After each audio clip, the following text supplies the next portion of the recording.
Presiden Hong Kong itu pergi kantornya. Sik. Majikan sampean mau minta Mau nyari yang Presiden Hong Kong kerja di kantor bos saya di Hungham kantornya. apa kerjaannya? Bersih kantor. Bersih kantor tapi residen. Iya, minta yang Presiden Hong Kong. Wah, gajinya berapa kalau residen? Senin sampai Jumat. Ya ikut aturan Hong Kong itu sekarang kayak kalau yang part-time itu kan 1 jamnya 70. Itu nanti masalah gaji omong-omongan sendiri sama bosku gitu. Orangnya oke kok, intinya nggak kau gitu loh. Kalau sudah cocok, enaknya itu yang maunya kerja untuk selamanya kayak gitu.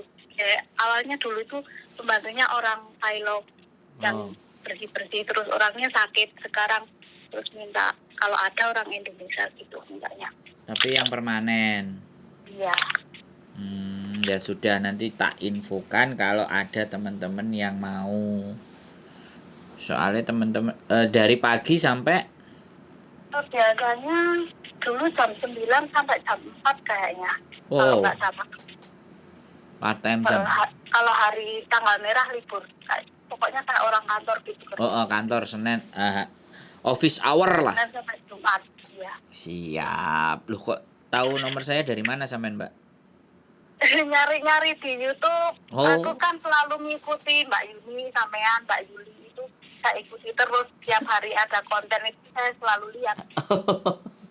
Iya. Kayaknya ini ada teman kayaknya kalau gitu saya lupa tanya gitu. Tak catat nomornya sampean ya, Mbak. Kok biar hubungi sampean. Iya. Oke. Gitu aja, Mbak. Cukup? Ya wes gitu aja, sukses selalu, pokoknya aku dukung selalu kontennya sampean. Ya, dikritik, dikasih saran, dikasih masukan. Kayaknya sih bagus semua, nggak ada kritikan kalau saya. Bagus semua kontennya, aku mendukung. Oke. Bantu TKW. Seandainya dulu saya ada masalah itu sudah ada Mas Andro. Itu aku ketulungan. Dulu aku bodoh sekali, dibodoh-bodohin majikan, tapi sekarang kan sudah pinter toh. Sudah pinter sekarang. Sudah pinter. Biarin udah diikhlasin yang dulu-dulu. Buat pengalaman aja. Iya, pastinya sampean kan luar biasa. Semuanya kan belajar.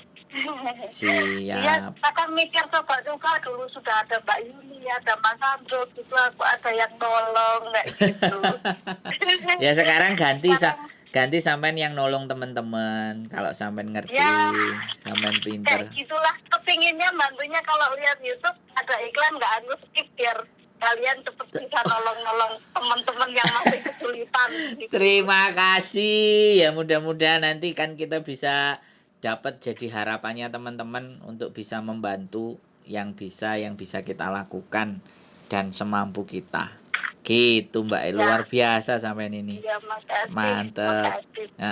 Ya wes gitu aja ya Mbak, tak catat nomornya sampean ya. Asmane siapa sih ya nyari yang residen? Ya. Siap. Kalau ada kesempatan nanti tak main ke tempatnya Mas Andro. Wah, seneng saya nek sampai main ke sini. Aku nunggu curhatnya sampean nanti biar teman-teman bisa belajar. Kalau dicurhatkan saya banyak sekali masalah dulu dari majikan yang pokoknya kerja sengsara sampai dituduh nyuri sampai tengkar sama majikan itu banyak kalau mau dicurhatkan, tapi panjang dan lama nanti kalau aku yang curhat. Loh kan kalau itu kan memang buat belajar teman-teman. Jadi mereka bisa belajar tanpa harus mengalami kan gitu toh Mbak.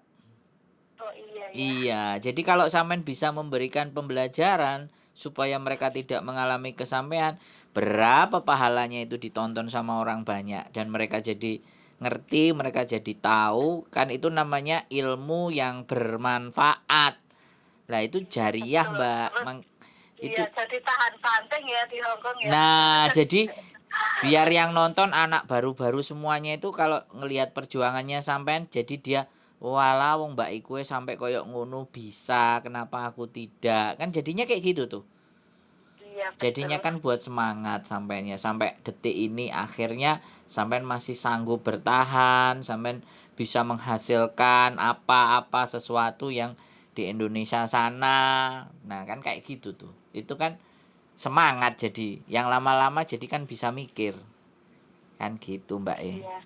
Gitu ya Mbak Wis sehat selalu Mbak ada lagi yang sampean mau Ya, tanya? sama-sama. Cukup? Enggak, sudah cukup itu saja. Nggih, siap. Matur sembah nuwun nggih Saya Mbak tunggu kabarnya. Iya, sama-sama Heeh. Mas. Matur sembah nuwun, sehat selalu Kayau. Bye bye. Sama-sama, bye-bye.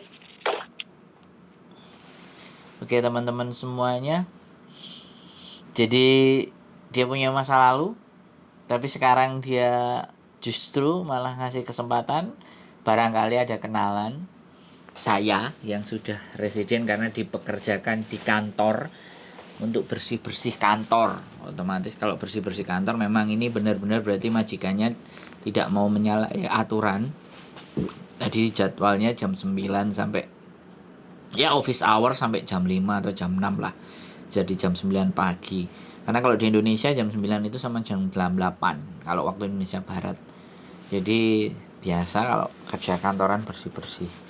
Jadi seperti itu sih teman-teman semuanya. Sekali lagi adanya konten, adanya ini semuanya itu bukan ya karena saya, tapi karena kalian semuanya. Karena saya melihat banyak keresahan-keresahan. Saya melihat banyak hal-hal yang tidak terungkap gitu. Ada hal-hal yang harus teman-teman telan mentah-mentah menerima kenyataan pahit itu. Nah, saya di sini berkonten itu tujuannya kenyataan-kenyataan pahit yang terjadi itu yang sekarang sebaiknya kita minimalisir dan kita mendapatkan pembelajaran dari yang sudah mengalami sebelum-sebelumnya. Akhirnya yang sesudah-sesudahnya itu bisa berpikir, yang sesudah-sesudahnya bisa mengatur strategi. Bagaimana saya harus bersikap, bagaimana saya harus bertindak, dan bagaimana saya harus menyikapi. Sebenarnya tujuan konten kami adalah ke sana. Tapi sekali lagi, pro dan kontra itu sudah sangat tidak bisa kita hindari. Makanya selalu jargon di bagian depan saya adalah ambil yang baik, buang yang jelek, mari kita belajar. Jadi karena sekali lagi baik dan buruk, benar dan salah itu satu paket. Tinggal bagaimana kita mengambil sisi dan nilai baiknya dan kita membuang nilai sisi yang buruk atau yang tidak baiknya. Jadi sekali lagi teman-teman menceritakan apa sesuatu yang kalian alami itu sebenarnya bukan sebuah aib. Ya. Jadi itu bukan sebuah aib, tapi kita mau orang itu bisa belajar dari pengalaman kita. Dan kalau kalian sendiri yang bercerita, orang tidak akan percaya. Tapi kalau saya yang menanyai kalian, saya yang menginterview kalian, saya yang ngobrol dengan kalian, dan kalian bercerita kepada saya, orang di luar sana akan melihat. Jadi seperti itu. Sekali lagi, kritik dan saran dari teman-teman tetap saya juga masih harapkan, dan kualitas edit saya masih belum bagus, tapi mudah-mudahan teman-teman bisa memahami isi konten. Sekali lagi, penampilan memang bagus, tapi kalau tidak ada isinya kan sayang. Lebih baik kita perbaiki isinya dulu yang baik, pelan-pelan berjalannya waktu penampilannya juga akan kita rubah. Sehat selalu buat teman-teman semuanya, tetap semangat, keep stay tune in my YouTube channel and see you bye bye the next video.